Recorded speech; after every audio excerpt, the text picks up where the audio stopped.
વિદ્યાર્થી બહેનો અને મિત્રો, આપણે ગઈકાલે મૂલ્ય સાપેક્ષતાના પ્રકારોની અંદર બીજો એક ભાગ હતો જેને આવક સાપેક્ષતા તરીકે ઓળખવામાં આવે છે.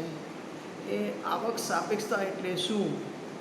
તો ગ્રાહકની આવકમાં ફેરફાર થાય અને એને કારણે માંગમાં જે ફેરફાર આવે એને આપણે આવક સાપેક્ષતા તરીકે ઓળખીએ છીએ. એટલા માટે કે કિંમતમાં ફેરફાર થાય તો પણ ગ્રાહકની માંગમાં ફેરફાર થાય, એના વર્તનમાં ફેરફાર થાય. એ જ પ્રમાણે જો ગ્રાહકની આવકમાં ફેરફાર થાય તો પણ એ માંગમાં ફેરફાર થાય અને ગ્રાહકના વર્તનમાં ફેરફાર આવે, એને સમજવા માટેનો આપણે પ્રયત્ન કર્યો હતો. અને એના પ્રકારો જોયા હતા: સપ્રમાણ આવક સાપેક્ષતા, મૂલ્ય સાપેક્ષ આવક સાપેક્ષતા, મૂલ્ય અનપેક્ષ આવક સાપેક્ષતા અને નકારાત્મક આવક સાપેક્ષતા, એવા એના પ્રકારોનો પણ અભ્યાસ કર્યો હતો. સામાન્ય રીતે એક વખત જો આપણને આ મૂલ્ય સાપેક્ષતાના પ્રકારો બરાબર સમજી ગયા હોય અને એને બરાબર આપણે મગજમાં ફિટ થઈ ગયા હોય કે આ પ્રકારનું જ કહેવા માગે છે, તો એ પછી આગળ આવક સાપેક્ષતા કે કોઈ પણ શબ્દ જોડવામાં આવે તો એનાથી સમજણમાં કોઈ જાજો ફેર પડતો નથી, સમજી શકાય છે. એટલે આપણે એ ભણવાની કોશિશ કરી હતી અને સાપેક્ષતા શબ્દને પણ સમજવાની કોશિશ કરી હતી. બીજી વસ્તુ છે અહીંયા આપણે આની સાથે અભ્યાસમાં સમાયેલી કે કોઈ પણ ચીજવસ્તુની માંગમાં ફેરફાર થાય એટલે ગ્રાહકના વર્તનમાં ફેરફાર થાય. અભ્યાસ ગ્રાહકના વર્તન અંગેનો છે. એટલે આપણે એવું વિચાર્યું હતું કે ભાઈ ફેરફાર કેટલા પ્રકારનો હોઈ શકે? તો કે ભાઈ કિંમતમાં ફેરફાર થાય તો ચીજવસ્તુની માંગમાં ફેરફાર થાય, એને કારણે ગ્રાહકના વર્તનમાં ફેરફાર થાય. ગ્રાહકની આવકમાં ફેરફાર થાય તો એને કારણે ચીજવસ્તુની માંગમાં ફેરફાર થાય અને ગ્રાહકના વર્તનમાં ફેરફાર આવે. ત્રીજું હતું કે ભાઈ જો ચીજવસ્તુઓ જે છે એ અવેજી ચીજવસ્તુઓ અને પૂરક ચીજવસ્તુઓ છે એની કિંમતમાં પણ ફેરફાર થાય તો પણ માંગમાં ફેરફાર આવે છે, એવું આપણે સમજવાની બાકી હતું. ત્યાં આવીને આપણે અટક્યા હતા આવક સાપેક્ષતાના પ્રકારોના અભ્યાસ પછી. એટલે અવેજી વસ્તુઓની માંગ અને પૂરક વસ્તુઓની માંગ, એની કિંમતમાં ફેરફાર થાય તો માંગમાં શું ફેરફાર થાય એનો અભ્યાસ આપણો બાકી હતો. સામાન્ય રીતે અવેજી વસ્તુઓ એટલે ચાના બદલામાં કોફી, કોફીના બદલામાં ચા. એક સામાન્ય ઉદાહરણથી સમજો તો. પૂરક વસ્તુ કઈ? તો ભાઈ સ્કૂટર તો જોડે પેટ્રોલ, બોલપેન અથવા હિન્દી પેન તો જોડે સાઇન. એટલે જોડાયેલી વસ્તુ છે, પૂરક વસ્તુ છે. સ્કૂટર લો તો પેટ્રોલની જરૂર પડે જ. અવેજી વસ્તુમાં ચા અને કોફી એમ. એટલે આવી અવેજી વસ્તુઓ અને પૂરક વસ્તુઓ જેને તમે સમજી શકો છો જીવનમાં. અવેજી વસ્તુ કોને કહેવાય? તો એકના બદલામાં બીજી વસ્તુ લેવાતી હોય તો ચા અને કોફી. પૂરક વસ્તુ શું? તો ગાડી અને પેટ્રોલ. હા, એ પૂરક વસ્તુ બની. પેટ્રોલ એ પૂરક વસ્તુ બની. પણ આવી પૂરક ચીજવસ્તુઓ અને અવેજી ચીજવસ્તુઓની કિંમતમાં ફેરફાર થાય તો એને કારણે માંગમાં ફેરફાર થાય અને ગ્રાહકની આવકમાં ફેરફાર થાય, એનો અભ્યાસ આપણે કરવાનો હતો, જેને માંગની પ્રતિમૂલ્ય સાપેક્ષતા તરીકે ઓળખવામાં આવે છે. સામાન્ય રીતે કોઈ પણ વસ્તુની માંગ સંપૂર્ણ સ્વતંત્ર હોતી નથી. કોઈ પણ વસ્તુની માંગ સંપૂર્ણ સ્વતંત્ર હોતી નથી. દાખલા તરીકે ચાની કિંમત બદલાતા માત્ર ચાની માંગમાં જ ફેરફાર થાય તેમ બનતું નથી. કોફીની માંગ પર પણ એની અસર થાય છે. અવેજી અને પૂરક વસ્તુની માંગમાં પરસ્પર આલંબન મોટા પ્રમાણમાં જોવા મળે છે. આવી પરિસ્થિતિમાં કોઈ એક વસ્તુની કિંમતમાં થતા ફેરફાર અન્ય વસ્તુની માંગ ઉપર અસર કરે છે. દાખલા તરીકે માત્ર ચાની કિંમત ઘટે તો કોફી પીનાર ચા પીવાનું પસંદ કરશે. આથી કોફીની માંગ ઘટશે. અહીં એક વસ્તુની કિંમત ઘટતા બીજી વસ્તુની માંગ ઘટે છે. આવું જ બીજું એક ઉદાહરણ લઈએ કે ભાઈ મોટર કારની માંગ વધતા પેટ્રોલની માંગ વધે. એ જ પ્રમાણે શાહીની માંગ પણ વધશે. ફાઉન્ટેન પેનનો ભાવ ઘટે તો તેની માંગ કિંમત સ્થિર હોવા છતાં પણ શાહીની માંગ વધી. એટલે આ જે પૂરક વસ્તુઓ છે એ અને અવેજી વસ્તુઓ છે, એ પૂરક અને અવેજી વસ્તુઓની બાબતમાં કહેવાનું તાત્પર્ય એ છે કે પૂરક અને અવેજી વસ્તુ એવી છે કે કોઈ એક વસ્તુની કિંમતમાં ફેરફાર થાય એટલે વસ્તુની કિંમત વધે તો પણ, વસ્તુની કિંમત ઘટે તો પણ એની અવેજીમાં રહેલી વસ્તુની માંગ ઉપર અસર થાય. દાખલા તરીકે અવેજી વસ્તુમાં ચા છે તો ચાની કિંમતમાં વધારો થાય તો કોફીની માંગ વધે, ચાની કિંમતમાં ઘટાડો થાય તો કોફીની માંગમાં ઘટાડો થાય, ચાની માંગમાં વધારો થાય. એટલે એક વસ્તુની કિંમતમાં ફેરફાર થતાં અન્ય વસ્તુની માંગ ઉપર એની અસર થાય છે. અને એ અસર થાય છે એ બતાવવા માટે અહીંયા આપણે અવેજી વસ્તુઓનો અભ્યાસ કરીએ છીએ કે અવેજી વસ્તુમાં એવું બનતું હોય છે કે કોઈ એક અવેજી વસ્તુના ભાવમાં, કિંમતમાં ફેરફાર થાય તો એને કારણે એની અવેજી વસ્તુની માંગ ઉપર અસર થાય છે. એ જ પ્રમાણે આપણે પૂરક વસ્તુની બાબતમાં પણ જોયું કે દાખલા તરીકે ગાડીની માંગ વધે તો એની સાથે પેટ્રોલની માંગ વધે. પણ માનો કે ગાડીની કિંમતમાં ઘટાડો થાય તો એ ગાડીની કિંમતમાં ઘટાડો થવાને કારણે ગાડીની માંગમાં વધારો થાય તો એની સાથે પેટ્રોલના ભાવ ઘટ્યા ન હોવા છતાં પેટ્રોલની માંગમાં વધારો થશે, કારણ કે એ પૂરક વસ્તુ છે. તમે ગાડી લો તો પેટ્રોલની જરૂર પડે જ.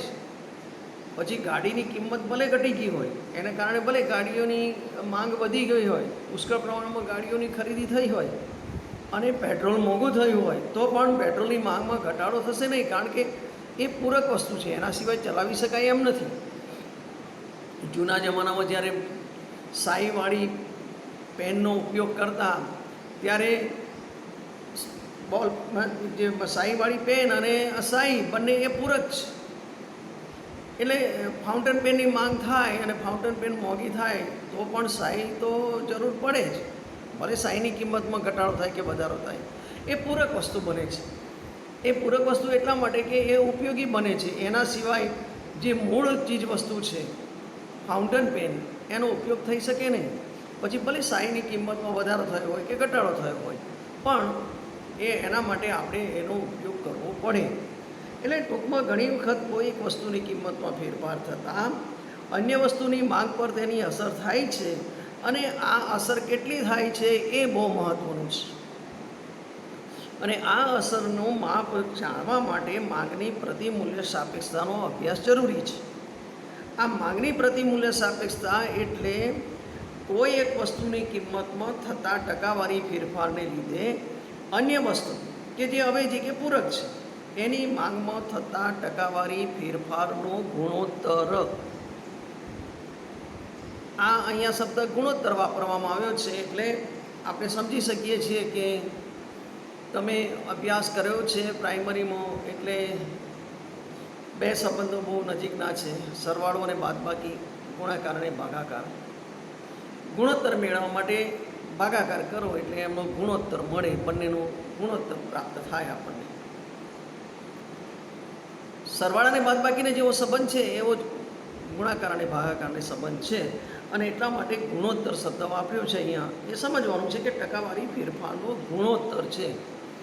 એટલે એનું સૂત્ર આપણે નીચે મુજબ મૂકી શકીએ કે ભાઈ માંગની પ્રતિમૂલ્ય સાપેક્ષતા બરાબર એક્સ વસ્તુની માંગમાં થતો ટકાવારી ફેરફાર ભાગ્યા વાય વસ્તુની કિંમતમાં થતો ટકાવારી ફેરફાર. એક વસ્તુની માંગમાં થતો ટકાવારી ફેરફાર લીધો છે અને એને બીજી વસ્તુની કિંમતમાં થતા ટકાવારી ફેરફાર વડે ભાગવામાં આવ્યો છે.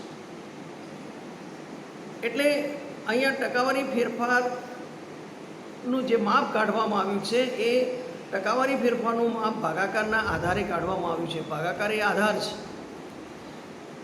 એક્સ વસ્તુ છે એની માંગમાં ટકાવારી ફેરફાર થયો છે, એને વાય વસ્તુની કિંમતમાં થતા ટકાવારી ફેરફાર વડે ભાગવામાં આવે તો આપણને માંગની પ્રતિમૂલ્ય સાપેક્ષતાનું માપ મળે. મતલબ એ ફેરફારના અસરનું માપ કાઢી શકાય કે એ ફેરફાર થયો તો એ ફેરફારની અસર કેટલી થઈ છે તે જાણી શકાય.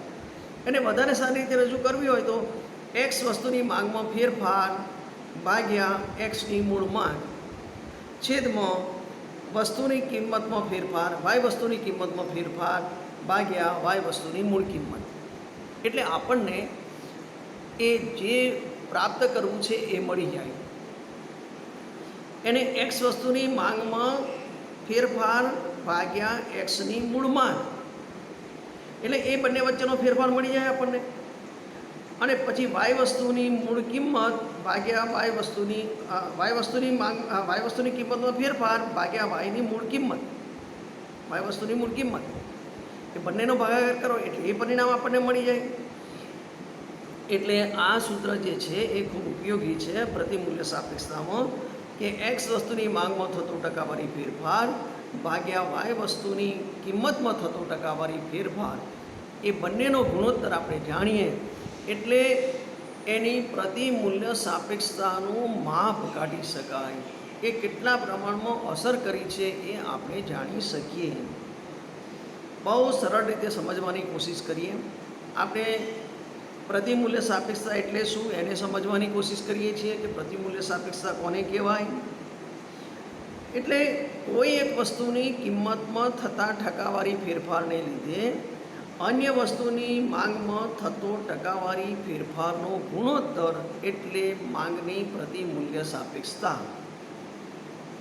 આપણે અવેજી વસ્તુ કોને કહેવાય, પૂરક વસ્તુ કોને કહેવાય, કેવી રીતે એક વસ્તુની કિંમતમાં ફેરફાર થતાં અન્ય વસ્તુની માંગમાં ફેરફાર થાય છે એ જોયા પછી, એના સૂત્રનો અભ્યાસ કર્યા પછી, અને સૂત્રમાં બહુ સીધી વાત મૂકવામાં આવી છે કે વસ્તુની માંગમાં થતો ટકાવારી ફેરફાર ભાગ્યા એક્સ વસ્તુની માંગમાં થતો ટકાવારી ફેરફાર ભાગ્યા વાય વસ્તુની કિંમતમાં થતો ટકાવારી ફેરફાર, આનો ગુણોત્તર આપણે કાઢીએ, આ બંનેના ગુણોત્તરનું માપ કાઢીએ તો આપણને એ પ્રતિમૂલ્ય સાપેક્ષતાનું માપ ચોક્કસ મળી શકે.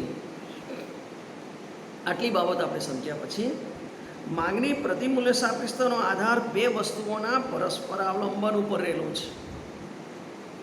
આ જે માંગની પ્રતિમૂલ્ય સાપેક્ષતાની અસર કેટલી થશે, એનું માપ કેટલું આવશે, એનો આધાર છે એ આધાર એક્સ અને વાય નામની જે બે વસ્તુઓ છે એ એક્સ અને વાય નામની બે વસ્તુઓના પરસ્પર અવલંબન ઉપર આધારિત છે. એકબીજા ઉપર કેટલી આધારિત છે, એકબીજા ઉપર કેટલી આધારિત છે એટલે એકબીજા સિવાય ન ચલાવી શકાય એવી સ્થિતિ. જો બે વસ્તુઓ એકબીજાની અવેજીમાં હોય તો એક્સની કિંમત ઘટતાં વાયની અવેજીમાં એક્સની માંગ વધશે. જો બે વસ્તુઓ એકબીજાની અવેજીમાં હોય તો એક્સની કિંમત ઘટતાં વાયની અવેજીમાં એક્સ વસ્તુની માંગ વધશે. અહીંયા એક્સ અને વાય એટલા માટે લીધું છે કે તમે કોઈ પણ વસ્તુ મૂકી શકો છો અને ન સમજ પડે તો વસ્તુ મૂકીને પણ તમે એને સમજવાની કોશિશ કરો કે ભાઈ ચીકુની કિંમત ઘટે અને નારંગી એની અવેજીમાં હોય તો ચીકુની કિંમત ઘટતાં ચીકુની માંગ વધશે અને નારંગીની માંગ ઘટશે. જેની કિંમત ઘટી છે એની માંગ વધશે અને એની અવેજીમાં રહેલી ચીજવસ્તુ જે છે એની કિંમત ઘટી નથી, માટે એની માંગ વધશે નહીં, એની એ રહેશે. એટલે એક્સ વસ્તુની કિંમત ઘટતાં વાયની અવેજીમાં એક્સની માંગ વધશે. વાયની અવેજીમાં વાયના બદલામાં એક્સ વસ્તુની માંગ વધશે અને વાયની માંગ ઘટશે. વાયની માંગ ઘટશે એટલા માટે કે એની કિંમતમાં ઘટાડો થયો નથી, જ્યારે એની અવેજીમાં એક્સ વસ્તુ છે એની કિંમતમાં ઘટાડો થયો છે. આમ એક્સની કિંમત ઘટતાં વાયની માંગ પણ ઘટે છે. એક્સની કિંમત ઘટતાં વાયની માંગ ઘટે છે. એટલે એ વસ્તુ એક્સ છે પણ એક્સ વસ્તુની કિંમતમાં ઘટાડો થયો અને એની અસર વાય વસ્તુ પર પડી, કારણ કે એક્સ અને વાય એ બે અવેજી વસ્તુ છે. તે જ પ્રમાણે જો એક્સની કિંમત વધે તો તેની માંગ ઘટશે અને તેને બદલે વાયની માંગ વધશે. જો એક્સની કિંમત વધે તો તેની માંગ ઘટી જવાની, કિંમત વધી એટલે માંગ ઘટી જવાની. સંબંધ તો બરાબર સાચવવાનો છે, કિંમત વધે તો માંગ ઘટે એક્સ અને વાય બે અવેજી વસ્તુ છે. એક્સ અને વાય બે અવેજી વસ્તુ હોવાને કારણે અને બંને વચ્ચેનો સંબંધ વિરુદ્ધ પ્રકારનો હોવાને કારણે માનો કે એક્સની કિંમત વધે તો બહુ સ્વાભાવિક છે કે એની માંગ ઘટશે અને એને બદલે જે વાય નામની વસ્તુ છે વાય નામની માંગ વધશે. બે પરિબળો કામ કરે છે. એક તો એ બંને અવેજી વસ્તુ છે અને બીજું કે અવેજી વસ્તુ હોવાને કારણે એક વસ્તુની કિંમતમાં ફેરફાર થવાની અસર બીજી વસ્તુની માંગ ઉપર થાય છે. આમ અવેજી વસ્તુઓની બાબતમાં એક વસ્તુની કિંમતમાં જે દિશામાં ફેરફાર થાય એટલે બધે કે ઘટે. ફેરફાર વધારાનો પણ હોય, ફેરફાર ઘટાડાનો પણ હોય. ફેરફાર વધે કે ઘટે થાય તે જ દિશામાં અન્ય અવેજી વસ્તુની માંગમાં ફેરફાર થાય છે. કિંમતમાં જે દિશામાં ફેરફાર થાય છે તે જ દિશામાં અન્ય અવેજી વસ્તુની માંગમાં ફેરફાર થાય છે અને માટે તેને પ્રતિમૂલ્ય સાપેક્ષતા હકારાત્મક છે, ઘન છે એમ કહેવામાં આવે છે. સમજવાનું છે. એક ઉદાહરણથી સમજીએ. ધારો કે અહીંયા આપણે એક અનુસૂચિ બનાવીએ, એક કોષ્ટક બનાવીએ. ધારો કે સમજવા માટે એક ઉદાહરણ લઈએ કે 3 વસ્તુઓ છે એક્સ, વાય અને ઝેડ. એક્સ, વાય અને ઝેડ એની કિંમત છે, એક્સની કિંમત 20 છે, વાયની કિંમત 20 છે. સમજો, એક્સની કિંમત 30 છે. X, Y, Z. હવે એક્સની માંગ 100 એકમ છે તો વાયની માંગ બિલકુલ નથી. જેવી એક્સની કિંમત જે છે એ 20 છે ત્યાં સુધી એક્સની માંગ કશું જ નથી, વાયની માંગ 100 છે. પછી એક્સની કિંમત છે એ વધીને 30 થાય છે તો એક્સની માંગ થતી નથી બિલકુલ અને વાયની માંગ 200 થાય છે. એટલે અહીંયા તમે જોજો આ ઉદાહરણની અંદર કે એક્સની કિંમત વધે છે ત્યારે વાયની કિંમત સ્થિર રહે છે અને વાયની કિંમત સ્થિર રહેવાને કારણે વાયની પ્રતિમૂલ્ય સાપેક્ષતા આપણે શોધવી હોય તો આ રીતે શોધી શકાય કે વાયની પ્રતિમૂલ્ય સાપેક્ષતા બરાબર વાયની માંગમાં થયેલો ફેરફાર ભાગ્યા વાયની મૂળ માંગ છેદમાં એક્સની કિંમતમાં થયેલો ફેરફાર ભાગ્યા એક્સની મૂળ કિંમત. આને આપણે સૂત્રમાં મૂકીએ તો 100/100 છેદમાં 10/20 બરાબર 100/10 ગુણ્યા 20/100 બરાબર 2 આવે. એટલે વાયની પ્રતિમૂલ્ય સાપેક્ષતા 2 બરાબર આવે અને એ હકારાત્મક છે એમ કહેવાય.